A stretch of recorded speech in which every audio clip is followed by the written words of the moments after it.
നമസ്തേ നമസ്തേ, എല്ലാവർക്കും good morning. നമ്മുടെ കിഴക്കേ കുമരഞ്ചിറ ഭഗവതി ക്ഷേത്രത്തിൽ പ്രതിഷ്ഠ നടക്കുകയാണ്. ആദ്യത്തെ ദിവസം 29-ാം തീയതി ആയിരുന്നല്ലോ. ആദ്യ ദിവസം ചടങ്ങുകളൊക്കെ ഒന്ന് കാണാം നമുക്ക് കേട്ടോ. നമ്മൾ അമ്പലത്തിൻ്റെ അടുത്തെത്താണ്. തലേ ദിവസം തന്നെ അവിടെ എല്ലാവരും കൂടിയിട്ട് ഒരു മീറ്റിങ്ങൊക്കെ കൂടിയിട്ട് നാളെ എന്തൊക്കെ ചെയ്യണം എന്നുള്ള ഒരു മുൻകൂട്ടിയുള്ള ഒരു ധാരണ എല്ലാവർക്കും ഉണ്ടായിരുന്നു.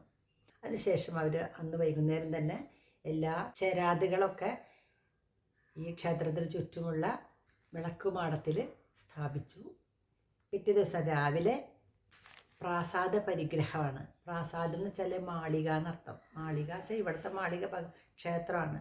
ഈ ക്ഷേത്രം പണിത ശില്പി ഈ ക്ഷേത്രത്തിന് യജമാനന് ക്ഷേത്രം പണിത ആൾക്കാർക്ക് കൈമാറുകയാണ്.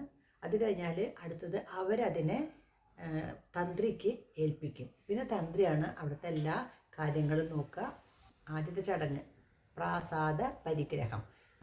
അത് കഴിഞ്ഞാൽ പിന്നെ ചെയ്യാൻ പോണത് ഇത് പണിത ശില്പികൾക്കെല്ലാവർക്കും ദക്ഷിണ കൊടുക്കുക എന്നുള്ളതാണ്.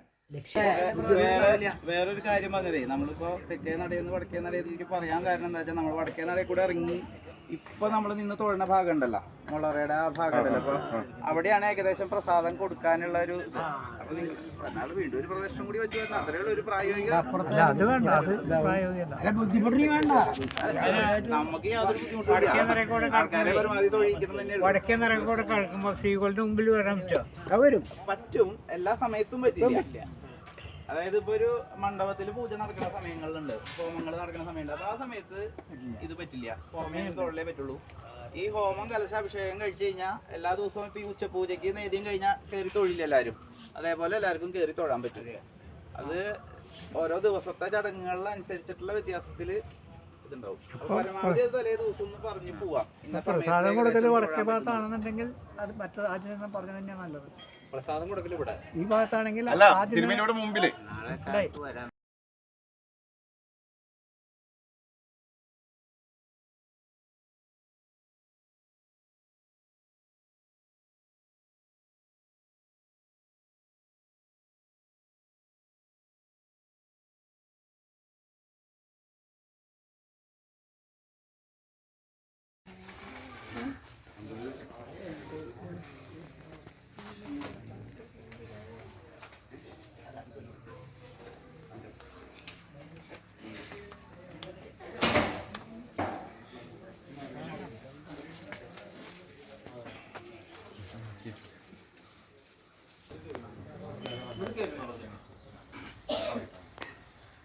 നടക്കാൻ പോകുന്ന ചടങ്ങ് എന്ന് പറഞ്ഞാൽ പ്രാസാദ പരിഗ്രഹം.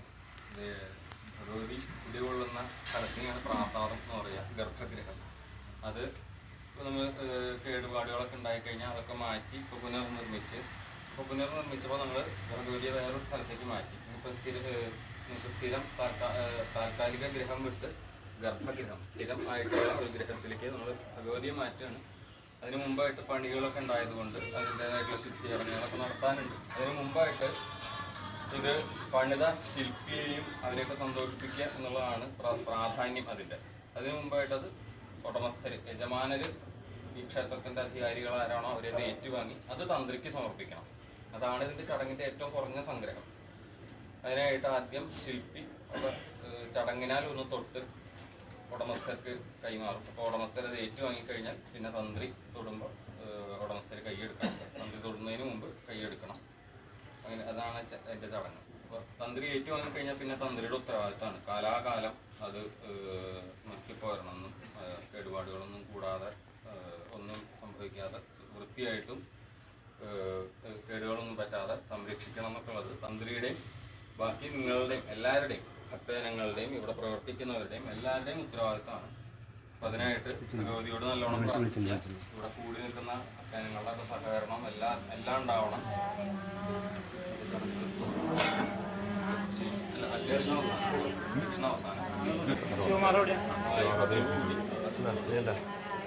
അമ്പലം യജമാനൻ അവിടെ കൈവയ്ക്കുക, ശില്പി കൈയെടുക്കണം.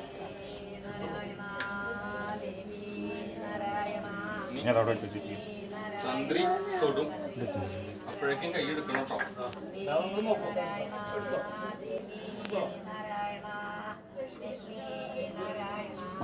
ശില്പിയുടെ അധികാരി യജമാന്റെ തന്ത്രി ഏറ്റുവാങ്ങിക്കഴിഞ്ഞു. ശില്പികളൊക്കെ സന്തോഷം. എല്ലാവർക്കും പണിയത് എല്ലാവർക്കും ദക്ഷിണ കൊടുക്കും.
അതാ നമ്മളൊന്നുണ്ട്.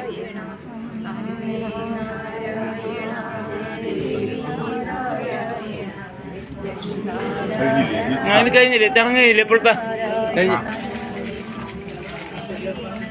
ഓ അതെ, എല്ലാവരും പുറത്തേക്ക് കിടക്കും കേട്ടോ. അവ അതിലോർക്കോ.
ലക്ഷ്മി നാരായണ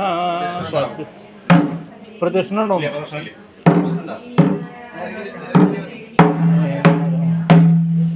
നാരായണ ലക്ഷ്മി നാരായണ മേ നാരായണ ദേവി നാരായണ ലക്ഷ്മി നാരായണ ഭദ്രേ നാരായണ നാരായണ ദേവി നാരായണ ലക്ഷ്മി നാരായണ ഭദ്രേ നാരായണ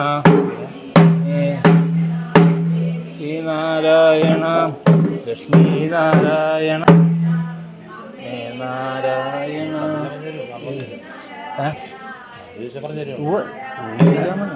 അഷ്ടബന്ധം കൂട്ടാനാ അത് അവർ ഉദ്ദേശിച്ച അഷ്ടബന്ധം കൂട്ടാൻ നമ്മൾ നല്ലതുണ്ടാക്കി പോകുന്നത് അത് വേണ്ട ചെറുതെങ്കിലും വേസ്റ്റ്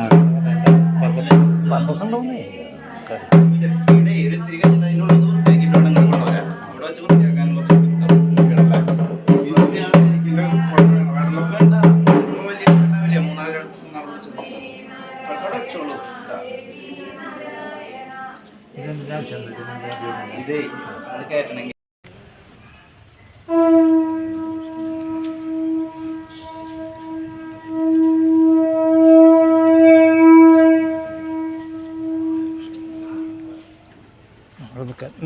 നിൽക്കാൻ ഷിബു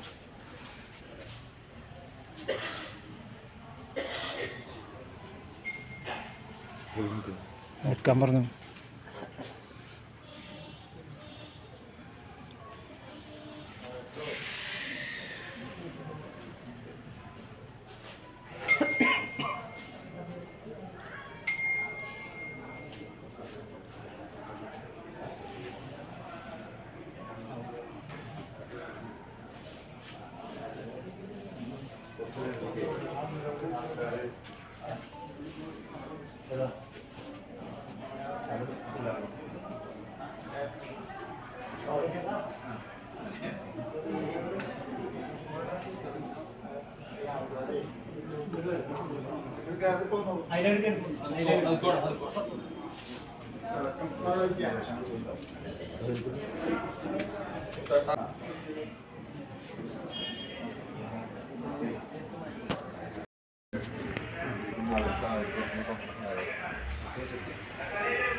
നമ്മൾ ആചാര്യവരണത്തിൻ്റെ ഒരു ലളിതമായിട്ട് പറഞ്ഞുതരും. അപ്പോൾ അതൊന്ന് ആ ഒരു ചിന്തയോടുകൂടി അതിൻ്റെ സാരാംശം ഉൾക്കൊണ്ടിട്ട് ചെയ്യാന്നുള്ളതാണ്.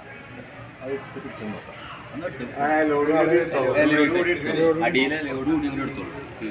അടിയിൽ പിടിച്ചു എന്നിട്ട് അദ്ദേഹം പറയുന്നത് കേട്ടോ. താല്പര്യം പറയാം. അത് കഴിഞ്ഞ് കോമരഞ്ചിറ ഭഗവതി ക്ഷേത്രത്തിലെ നവീകരണ കലശം ഇന്ന് തുടങ്ങുകയാണ്. അപ്പോൾ നമ്മുടെ മനുഷ്യൻ്റെ ജീവിത ലക്ഷ്യം എന്ന് പറയുന്നത് തന്നെ ഈശ്വര സാക്ഷാത്കാരമാണ്. ആ മനുഷ്യന് ഈശ്വരനാകാൻ സാധിച്ചില്ലെങ്കിലും ഈശ്വരനെ പോലെ ആകാനുള്ള ശ്രമമാണ് ഓരോ ജന്മത്തിലും നമ്മൾ നടത്തിക്കൊണ്ടിരിക്കുന്നത്. നമുക്കറിയാം, ഈ ലോകം മുഴുവൻ ഈശ്വരൻ നിറഞ്ഞു നിൽക്കുന്നുണ്ട്. തൂണിലും തുരുമ്പിലും എല്ലാം ഈശ്വരൻ നിറഞ്ഞു നിൽക്കുന്നുണ്ട്. ആ ലോകം മുഴുവൻ നിറഞ്ഞു നിൽക്കുന്ന ഈശ്വര ചൈതന്യത്തെ ക്ഷേത്രമാകുന്ന ഒരു സ്ഥൂല ശരീരത്തിൽ നിയതമായ രൂപത്തോടും ഭാവത്തോടും ധ്യാനത്തോടും കൂടി നമ്മൾ പ്രതിഷ്ഠിക്കുകയാണ്. ആ ഭാവത്തെ അറിയുന്നവനാണ് ആചാര്യൻ എന്ന് പറയുന്നത്. അല്ലെങ്കിൽ ആ ഭാവത്തെ അറിയുന്നു എന്നാണ് ആ ആചാര്യ പരമ്പരയുടെ മഹത്വം എന്ന് പറയുന്നത്. അപ്പോൾ ആ പരമ്പരയെ വരിക്കുക എന്നുള്ള ക്രിയയാണ് ഏറ്റവും ആദ്യം ചെയ്യുക. സ്വതവേ നമ്മൾ ആദ്യമായൊരു അമ്പലം പണിയണം എന്നുള്ള ഉദ്ദേശം യജമാനൻ്റെ മനസ്സിൽ ആണ് ആദ്യം ഉണ്ടാവുക. ആ യജമാനന് തൻ്റെ ഇഷ്ടദേവതയെ ആരാധിക്കാനായിട്ട് ഒരു ക്ഷേത്രം പണി കഴിക്കണം എന്ന് ആലോചന വരുമ്പോൾ തന്നെ അതിന് ഉത്തമനായ ഒരു ആചാര്യനെ ആദ്യം നമ്മൾ തിരഞ്ഞെടുക്കും. അപ്പോൾ ആചാര്യന് ഒരുപാട് യോഗ്യതകൾ തന്ത്രശാസ്ത്രം അനുശാസിക്കുന്നുണ്ട്. ഒരു ദ്വിജനായിരിക്കണം, ദ്വിജൻ എന്ന് പറഞ്ഞാൽ ബ്രാഹ്മണനായിരിക്കണം. അതേപോലെ ഷോഡശ സംസ്കാരങ്ങളെല്ലാം ആവർത്തിച്ചു വരുന്ന ഒരാളായിരിക്കണം. തന്ത്രശാസ്ത്രത്തിലും ജ്യോതിശാസ്ത്രത്തിലും തുടങ്ങിയ അറിവുകൾ ഉണ്ടായിരിക്കണം. അതുപോലെ ഈ ക്രിയകൾ നടത്താനുള്ള കുശലത ഉണ്ടായിരിക്കണം. അങ്ങനെ ഒട്ടനവധി യോഗ്യതകളുള്ള ഒരാചാര്യനെയാണ് ആദ്യം നമ്മൾ കണ്ടെത്തുക. അതിനുശേഷം അദ്ദേഹത്തിൻ്റെ പരികർമ്മികളോടുകൂടി വരിച്ച് അദ്ദേഹത്തിന് കാലുവഴിച്ചൂട്ടി അങ്ങനെയാണ് ആദ്യമായി നമ്മളൊരു ആചാര്യനെ ഒരു ക്ഷേത്രം പണിയണതിന് മുമ്പ് വരിക്കുക. ഇവിടെ ഇപ്പോൾ നമ്മൾ ഒരു നവീകരണം എന്നാണ് ഉദ്ദേശിച്ചേക്കുന്നത്. എന്താണ് ഈ നവീകരണം എന്നുള്ളത് നമ്മൾ ഒന്ന് അറിഞ്ഞിരിക്കണം. ഒന്ന്, ഒരു ക്ഷേത്രം പ്രതിഷ്ഠ കഴിഞ്ഞാൽ അതിൻ്റെ കാലാന്തരത്തിൽ വരണ പല വിധത്തിലുള്ള ലോകങ്ങളെ കൊണ്ട് നമുക്ക് ചൈതന്യ ലോകം സംഭവിക്കാം. അപ്പോൾ ആ സമയത്ത് നമ്മൾ നിശ്ചയിക്കുന്ന ഒരു പ്രായശ്ചിത്തമാണ് നവീകരണം. ഇനി മറ്റൊരു വിധത്തിൽ പറഞ്ഞാൽ ഒരു പ്രസിദ്ധമായ പ്രമാണമുണ്ട്, ഗർഭഗൃഹേ ശിരഃപ്രോക്തേ അന്തരാളം മുഖം തഥ എന്ന് തുടങ്ങിയ പ്രസിദ്ധ പ്രമാണത്തിൽ ക്ഷേത്രം എന്നാൽ ഒരു ദേവശരീരമായിട്ടാണ് നമ്മൾ കണക്കാക്കുക. അപ്പോൾ ആ ദേവശരീരത്തിൽ ഗർഭഗൃഹം ശിരസ്സാണെങ്കിൽ ഗോപുരം ദേവൻ്റെ പാദമായിട്ടാണ്. അപ്പോൾ അതുവരെയുള്ള ഭാഗങ്ങളിൽ ഏതെങ്കിലും ഒരു ഭാഗത്തിന് എന്തെങ്കിലും നാശം സംഭവിച്ചാൽ അപ്പോഴും നമ്മൾ നവീകരണം തന്നെയാണ് നമ്മൾ പ്രായശ്ചിത്തമായിട്ട് അനുഷ്ഠിക്കുക. അപ്പോൾ അങ്ങനെയുള്ള അവസരങ്ങളിലൊക്കെ നമ്മൾ ഈ ആചാര്യവരണം എന്നുള്ളത് നമ്മൾ ആ പാരമ്പര്യത്തെ ബഹുമാനിക്കുന്നതിന് തുല്യമായിട്ട് നമ്മൾ ചെയ്യണതാണ്. അപ്പോൾ ഇവിടെ ഈ നവീകരണ കലശത്തിന് പ്രധാനമായും 3 ഘട്ടങ്ങളാണുള്ളത്. അതിൽ ആദ്യത്തെ ഒരു ഘട്ടം എന്ന് പറഞ്ഞാൽ ആ ദേവനെ നമ്മൾ പ്രതിഷ്ഠയ്ക്ക് സജ്ജമാക്കുന്ന ഒരു പ്രക്രിയകളാണ്. അപ്പോൾ അതിനെ നമ്മൾ ഈ ക്ഷേത്രത്തിൻ്റെ സ്ഥൂലശുദ്ധി, അതായത് പുറമേയുള്ള ശുദ്ധികളൊക്കെ ചെയ്യും. പിന്നെ സൂക്ഷ്മശുദ്ധി, ബിംബത്തിലുള്ള ശുദ്ധികൾ ചെയ്യും. അതിനുശേഷം ഇതുവരെ നടന്നു വന്നിരിക്കുന്ന എന്തെങ്കിലും തരത്തിൽ അറിഞ്ഞോ അറിയാതെയുള്ള ലോപങ്ങൾക്കായിട്ടുള്ള പ്രായശ്ചിത്തങ്ങൾ, അതിനുള്ള ഹോമാദികളുണ്ട്. പ്രായശ്ചിത്ത ഹോമം, പ്രോക്ത ഹോമം, ശാന്തി ഹോമങ്ങൾ, അങ്ങനെ തുടങ്ങിയ ഹോമങ്ങൾ കൊണ്ട് ആ വന്നിരിക്കുന്ന ലോപങ്ങൾക്കൊക്കെ ഒരു പരിഹാരം ചെയ്ത് തത്വഹോമം ചെയ്ത് വീണ്ടും ആ ചൈതന്യത്തെ പ്രതിഷ്ഠയ്ക്ക് സജ്ജമാക്കുകയാണ്. അതിനുശേഷം ഉള്ള ഏറ്റവും സങ്കീർണമായ ക്രിയകളാണ് സംഹാരതത്വഹോമവും പ്രതിഷ്ഠയും. ആ ചൈതന്യത്തെ കൂടുതൽ സൂക്ഷ്മതയിൽ നിന്നും സൂക്ഷ്മതരത്തിലേക്ക് നമ്മൾ ആ ചൈതന്യത്തിൻ്റെ മാലിന്യങ്ങളെല്ലാം നീക്കി നമ്മൾ ആ പൂർണ്ണ ചൈതന്യത്തെ നമ്മൾ പ്രതിഷ്ഠിക്കുകയാണ്. പിന്നെയുള്ള ഘട്ടം എന്ന് പറഞ്ഞാൽ ഈ ചൈതന്യം ആകൽപ്പാന്തത്തോളം നിലനിൽക്കാനായിട്ടുള്ള ക്രിയകളാണ് അത് കഴിഞ്ഞുള്ള ദിവസങ്ങളിൽ ചെയ്യുന്നത്. അപ്പം ഇങ്ങനെ ഈ 3 ഘട്ടങ്ങളായിട്ടാണ് നമ്മളൊരു നവീകരണ കലശത്തെ നമ്മൾ ഏറ്റവും ചുരുക്ക രീതിയിൽ പറഞ്ഞാൽ നമ്മൾ ചെയ്യുക. അപ്പോൾ ഇതിൽ ശരിക്കും പറഞ്ഞാൽ ഈ ആചാര്യൻ്റെ തപസ് തന്നെയാണ് ഏറ്റവും പ്രധാനം. ആചാര്യൻ്റെ തപസ്സിലൂടെയാണ് ഈ ക്രിയകളെല്ലാം അനുഷ്ഠിക്കുന്നത്. അദ്ദേഹത്തിൻ്റെ ആ അറിവോടുകൂടിയും ആജ്ഞയോടുകൂടിയുമാണ് മറ്റുള്ളവരും ഇതിൽ സഹകരിച്ച് പോകുന്നത്. അപ്പോൾ ഇവിടെ ജനങ്ങൾക്ക് ഇവിടെ എന്താണ് ഇതിൻ്റെ ഒരു പങ്ക് എന്നുള്ളതാണ് നമ്മൾ കുറച്ചും കൂടി അറിയുന്നത്. നമുക്കറിയാം, ഇത്തരം ദിവസങ്ങൾ നീണ്ടു നിൽക്കുന്ന ക്രിയയ്ക്ക് ഒരുപാട് ദ്രവ്യങ്ങൾ ആവശ്യമുണ്ട്. അപ്പോൾ തന്നെ കൊണ്ട് കഴിയാവുന്ന തരത്തിലുള്ള ഇത് സമാഹരിച്ച് ഈ കലശം ഭംഗിയാക്കുക എന്നുള്ളത് ജനങ്ങളുടെ അല്ല ജനപദത്തിൻ്റെ ഒരു ഉത്തരവാദിത്തമാണ്. പോരാതെ ഇപ്പോൾ നമ്മൾ ഒരു കാര്യം നടക്കുന്നു, അതിലേക്ക് നമ്മൾ സംഭാവന ചെയ്യുക, അതുകൊണ്ട് മാത്രമായില്ല. ഈ 6 ദിവസവും നമ്മൾ പൂർണ്ണ മനസ്സോടുകൂടി ഭക്തി പുരസ്സരം ഈ ക്രിയകളിൽ ഏർപ്പെടുക എന്നുള്ളതും ജനങ്ങളുടെ ഒരു ഉത്തരവാദിത്തമാണ്. ചുരുക്കം പറഞ്ഞാൽ നമ്മൾ ദേവിയുടെ മുന്നിൽ ഒരു പ്രതിജ്ഞ എടുക്കുകയാണ്. അതായത് ജനങ്ങളാൽ ക്ഷേത്രത്തിൻ്റെ പടിഞ്ഞാറേ നടയിലൂടെ കടന്ന് വടക്ക് വശത്തു കൂടെ കടന്നാൽ ഇവിടെ ബ്രഹ്മരക്ഷസ്, രക്തേശ്വരി, മണികണ്ഠൻ, ശാസ്താവ്, ഭദ്രകാളി, ദുർഗ എന്നിവരുടെ പ്രതിഷ്ഠയാണ് നമ്മൾ ഈ കാണുന്നത് കേട്ടോ. അത് കഴിഞ്ഞ് നമ്മൾ കിഴക്ക് ഭാഗത്തേക്ക് വന്നാൽ ക്ഷേത്രത്തിൻ്റെ മുൻവശമാണ്. ക്ഷേത്രത്തിനുള്ളിൽ ഭഗവതി, ശ്രീ പരമേശ്വരൻ, ശ്രീ പാർവതി എന്നിവരോടൊത്ത് ഭദ്രകാളി പ്രതിഷ്ഠിക്കപ്പെട്ടിട്ടുണ്ട്. ഉള്ളിലാണെങ്കിൽ ശാസ്താവ്, ഗണപതി എന്നിവരുടെ പ്രതിഷ്ഠയും ഉണ്ട്. നമുക്ക് മുൻഭാഗത്തു കൂടെ അങ്ങനെ നടക്കും. ആ ഉള്ളിലേക്ക് നോക്കിയാൽ ഉള്ളിലൊക്കെ അവിടെ ചടങ്ങുകൾ നടക്കുകയാണ്. നമുക്ക് മേളം കേൾക്കാം. പൂജാദികൾ നടന്നുകൊണ്ടിരിക്കുകയാണ്. നമ്മളിപ്പോൾ ക്ഷേത്രത്തിന് മുന്നിൽ നിൽക്കുകയാണ്. പുറത്തു നിന്ന് മാത്രമേ നമുക്ക് തൊഴാൻ പറ്റുള്ളൂ, ഉള്ളിലേക്ക് കടക്കാൻ പറ്റില്ല. അപ്പോൾ എന്തായാലും ഒന്ന് ക്ഷേത്രത്തിനെ ഒന്ന് വലം വെച്ച് വരാം.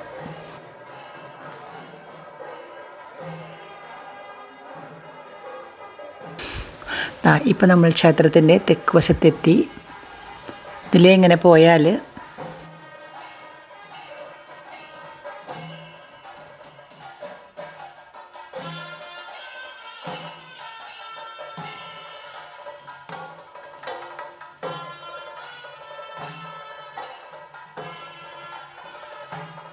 കീഴ്ക്കാവ്, ഇവിടെയാണ് കീഴ്ക്കാവ് സ്ഥിതി ചെയ്യുന്നത്. കീഴ്ക്കാവിൽ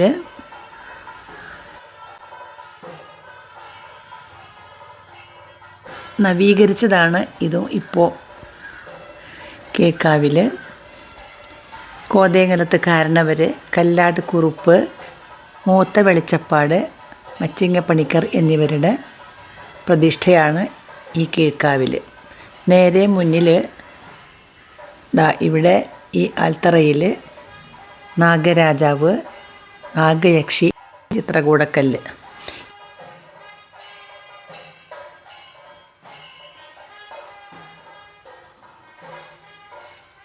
ഇവിടുന്ന് അങ്ങോട്ട് കുറച്ചുകൂടി ഈ വഴിയിലൂടെ പോയാൽ നമുക്കവിടെ നമ്പൂരിച്ചൻ, ഭഗവതി, വിഷ്ണുമായ, ചാത്തൻ, കരിങ്കുട്ടി എന്നിവരുടെ പ്രതിഷ്ഠയും ഉണ്ട്. ഇവിടെയും വന്ന് നമ്മൾ തൊഴാറുണ്ട്. തൊഴണം. ദിവസവും 2 നേരം ഇവിടെയും പൂജയുണ്ട് കേട്ടോ.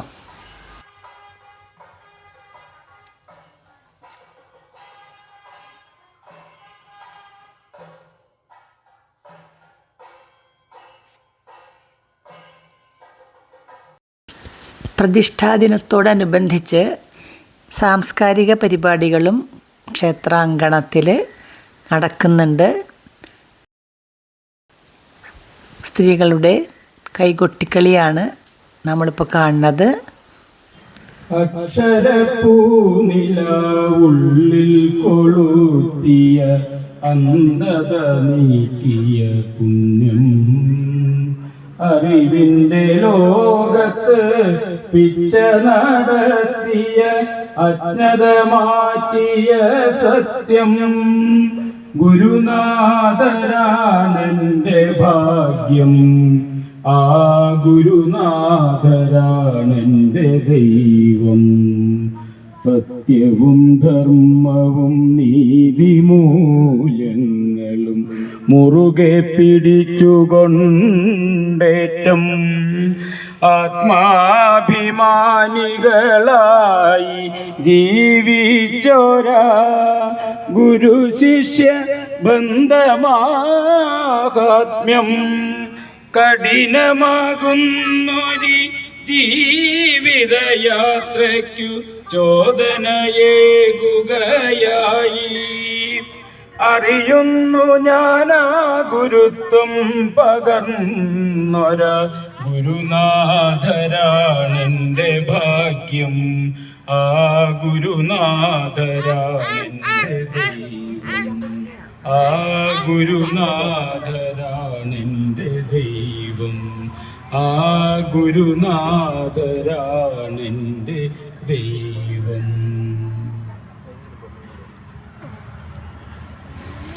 രാജേഷിൻ്റെ പ്രാർത്ഥനാഗാനത്തോടുകൂടി സാംസ്കാരിക പരിപാടികൾക്ക് തുടക്കം കുറിച്ചു. ഇനി സ്വാഗതം പറയാണ് ക്ഷേത്ര ഉപദേശക സമിതി സെക്രട്ടറി ശ്രീ OK ശിവരാജൻ അവരുടെ.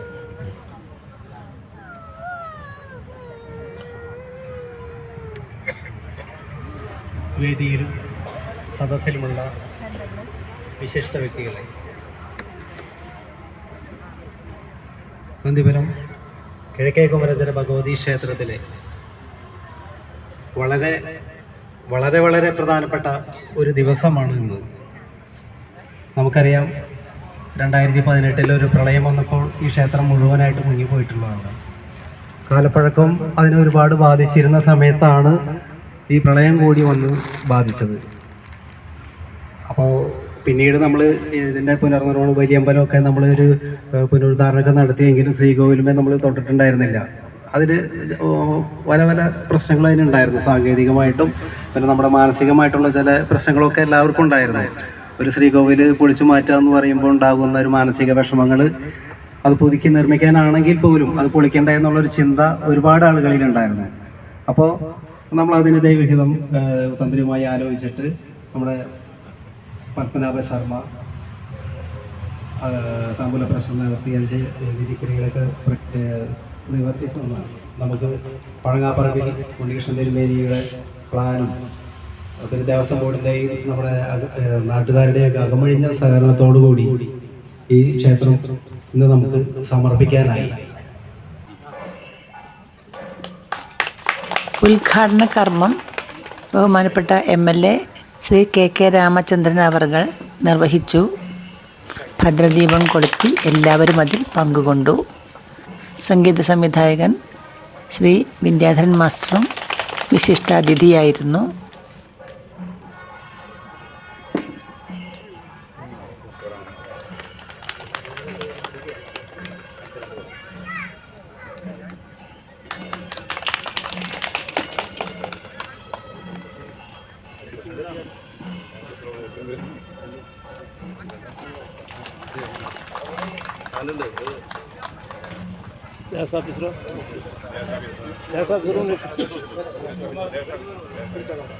എല്ലാവരും പിടിച്ചോളെ, എല്ലാവരും തന്നെ സാംസ്കാരിക സദസ്സിൻ്റെ അധ്യക്ഷൻ, ക്ഷേത്ര ഉപദേശക സമിതി പ്രസിഡന്റ് ശ്രീ PV രഘുനാഥ്, മുഖ്യാതിഥിയായി പങ്കെടുക്കുന്ന നമ്മുടെ മണ്ഡലത്തിൻ്റെ അഭിമാനമായിട്ടുള്ള, നമ്മുടെ മണ്ഡലത്തിലെ താമസക്കാരൻ കൂടിയായിട്ടുള്ള, കഴിഞ്ഞ വർഷത്തെ സംഗീത സംവിധായകനുള്ള സംസ്ഥാന സർക്കാരിൻ്റെ അവാർഡിന് അർഹനായ നമ്മുടെ പ്രിയപ്പെട്ട ശ്രീ വിദ്യാധരൻ മാസ്റ്റർ, ഇവിടെ സ്വാഗത പ്രസംഗത്തിൽ ക്ഷേത്രോപദേശക സമിതിയുടെ സെക്രട്ടറി ശ്രീ OK ശിവരാജൻ പേര് പരാമർശിച്ച വേദിയിലും സദസ്സിലുമുള്ള ബഹുമാനപ്പെട്ട വിശിഷ്ട അതിഥികളെ, ഏറ്റവും പ്രിയപ്പെട്ട സഹോദരന്മാരെ, സുഹൃത്തുക്കളെ, കിഴക്കേ കുമരഞ്ചിറ ഭഗവതി ക്ഷേത്രത്തിൻ്റെ നവീകരണത്തോടനുബന്ധിച്ചുള്ള അതിൻ്റെ പൂർണ്ണതയിലെത്തിയതിൻ്റെ ഭാഗമായിട്ടുള്ള നിരവധി പ്രോഗ്രാമുകളാണ് ക്ഷേത്ര ഉപദേശക സമിതിയുടെ നേതൃത്വത്തിൽ ഇവിടെ നടത്തപ്പെട്ടിട്ടുള്ളത്. ഇപ്പോൾ വിപുലമായിട്ടുള്ള ഒരു മഹോത്സവം എന്ന നിലയിലേക്ക് ഉയർന്ന ഒരു ആഘോഷ പരിപാടിയും ഇവിടെ സംഘടിപ്പിക്കപ്പെട്ടിട്ടുള്ളത്. ആദ്യമായി ഈ പ്രവർത്തനങ്ങൾക്കെല്ലാം നേതൃത്വം നൽകിയ ക്ഷേത്രോപദേശക സമിതിയെയും കൊച്ചിൻ ദേവസ്വം ബോർഡ് പ്രസിഡന്റിനെയും അതിൻ്റെ ബോർഡിനെയും അതിലെ ജീവനക്കാരെയും ഇവിടെയുള്ള എല്ലാ നല്ലവരായ എല്ലാ പ്രിയപ്പെട്ട സുഹൃത്തുക്കളെയും ഇതുമായി ബന്ധപ്പെട്ട് സഹായിച്ചവർ എല്ലാവരെയും എൻ്റെ പ്രത്യേകമായ അഭിനന്ദനങ്ങൾ ഈ അവസരത്തിൽ അറിയിക്കുകയാണ്. വലിയൊരു ഉത്സവമായിട്ടാണ് ഇവിടെ നടക്കുന്നത് എന്നാണ് ഇവിടെ വന്ന ഇതിൻ്റെ പ്രസിഡന്റും സെക്രട്ടറിയും അതുപോലെ തന്നെ ശ്രീ ഉണ്ണികൃഷ്ണേട്ടനൊക്കെ എന്നെ വിളിച്ചപ്പോൾ എനിക്ക് മനസ്സിലാക്കാൻ കഴിഞ്ഞിട്ടുള്ളത്. കുറേ മാസങ്ങളായി ഇതിൻ്റെ കൂടെ ഈ പ്രവർത്തനങ്ങളുടെ ഭാഗമായി. അടുത്തതായി നമ്മുടെ എല്ലാവർക്കും എൻ്റെ സന്തോഷമായ ആനന്ദത്തോടെയുള്ള നമസ്കാരം. കിഴക്കേ കുമരഞ്ചിറ ക്ഷേത്രത്തിൽ ഞാൻ 2 വർഷം മുൻപ് പറ്റും ഇവിടെ ഒരിക്കൽ വരികയുണ്ടായി. ഒരു സിനിമാ സംബന്ധമായ കാര്യത്തിൽ ഒന്ന് ഭരണിയാണെന്ന് തോന്നണം. സമയത്തോടെ പെട്ടെന്ന് വന്നൊരു അരമണിക്കൂറിനുള്ളിലൂടെ പോവുകയും ചെയ്തു. എനിക്ക് സത്യം പറഞ്ഞാൽ ഈ പരിസരം വന്നപ്പോൾ കണ്ടതായ ഒരു ഓർമ്മയുണ്ട്. അത് എന്നാണ് കൃത്യമായിട്ട് അത് മനസ്സിലായത്. ഈ കുമരഞ്ചിറ എന്ന് പറയുന്നത് ഞങ്ങളുടെ അവിടെ കാർലത്തൊരു കുമരഞ്ചിറ ക്ഷേത്രമുണ്ട്. ഇന്ന് ശാസ്താംകോട്ട എന്ന് പറയുന്ന കൊല്ലത്തുള്ള ഒരു സ്ഥലത്ത് കുമരഞ്ചിറ ദേവീക്ഷേത്രം, അവിടേക്ക് വേണ്ടി 2 പാട്ടുകൾ ഒരു 3-4 ദിവസമായിട്ട് അതിൻ്റെ പുറകിലായിരുന്നു. അത് ചെയ്ത് കഴിഞ്ഞ് അതിൻ്റെ വിഷ്വലും ഒക്കെ കഴിഞ്ഞ് ഷൂട്ടും എല്ലാം കഴിഞ്ഞ് പാട്ട് പാടിച്ച് എല്ലാം ശരിയാക്കി കഴിഞ്ഞിരിക്കുന്ന സമയമാണ്. അപ്പോൾ ഈ നടക്കിൽ വന്ന് ദേവിയെ തൊഴാൻ നിൽക്കുന്ന സമയത്ത് കുമരഞ്ചിറയിൽ നിന്ന് അവിടുന്ന് ഈ ശാസ്താംകോട്ടയിൽ നിന്ന് അതിൻ്റെ ആളെന്നെ വിളിക്കാനായി. ഒരു അത്ഭുതമായി തോന്നിയിരിക്കുന്നത്. ഈ അമ്മയെ നോക്കി നിന്ന് തൊഴുത് നിൽക്കുന്ന സമയത്ത് കിഴക്കേ ഭാഗത്ത് നിന്ന് കുമരഞ്ചിറ വലിയ ക്ഷേത്രമാണ്. വലിയൊരു സമ്പ്രദായമാണ് അവിടുത്തെ. നമ്മളെ പോലെ മറ്റുള്ളവർ നമ്മളെപ്പോലെ ആയിരിക്കണം എന്നുള്ള ബോധമാണ് നമ്മളെ നല്ല നന്ദിയിലേക്ക് കൊണ്ടുപോകേണ്ടത്. അത്തരത്തിൽ ജീവിക്കാൻ കഴിയും. ഒരാൾക്ക് പറ്റാൻ വളരെ അവശനായിട്ടിരിക്കുകയാണെങ്കിൽ നമുക്ക് സാധ്യതകളുണ്ടെങ്കിൽ ആ അവശത തീർക്കാൻ നമ്മളെക്കൊണ്ട് പറ്റാവുന്ന ഒരു ഉപകാരം ചെയ്യാനുള്ള മനസ്സ്, ഒരു വാക്കാലോ പ്രവർത്തിക്കാനോ നമുക്ക് ചെയ്തു കഴിഞ്ഞാൽ അയാൾക്കൊരു നന്മയുണ്ടെങ്കിൽ അത് ചെയ്യാനുള്ള മനസ്സ് നമുക്കുണ്ടാകണം. വിദ്യാധരൻ മാഷുകളുടെ മൊമെന്റോ ബഹുമാനപ്പെട്ട MLA രാമേന്ദ്രൻ അവർ കൊടുക്കുന്നു.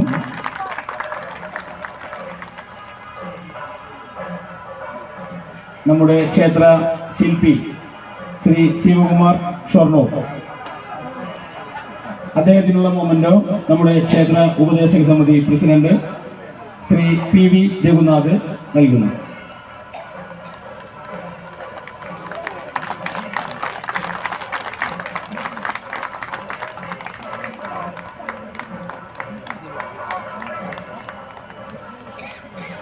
അടുത്തതായി നമ്മുടെ കീഴ്ക്കാവിന്റെ ശില്പി പ്രശസ്തനായ ദിലീപ് കോശേരി അവരുടെ സാദരം ക്ഷണിച്ചുകൊള്ളുന്നു. ശാല നീക്കുന്നതിന് വേണ്ടി നമ്മുടെ പ്രസിഡന്റ് രഘുനാഥിനെ ക്ഷണിക്കുന്നു.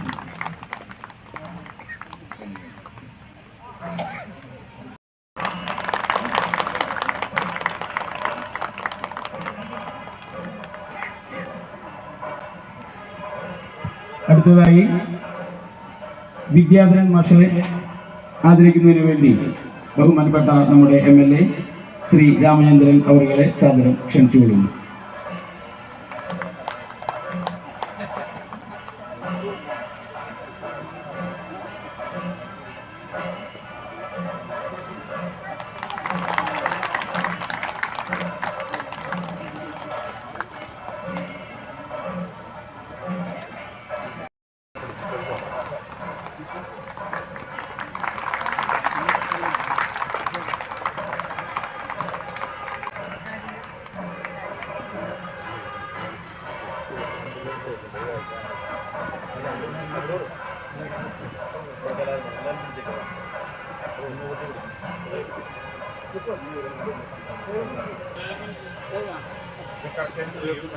എടുക്കാം.